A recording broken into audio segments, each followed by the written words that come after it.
收啊，就底层啦，抵你一块根啦，没事啦，没事哦。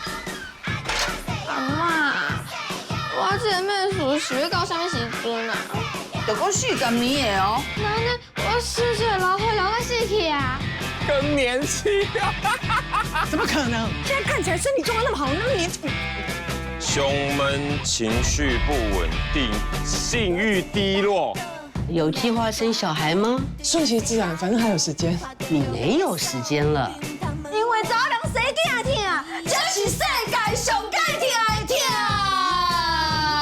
我无想听，你拢甲查某讲足可怜的。咱查某人这世人吼，就是安尼听过来的啊。林佳敏，那你戒指嘞？希望，我有一件事情想要跟你说。我可能生出小孩。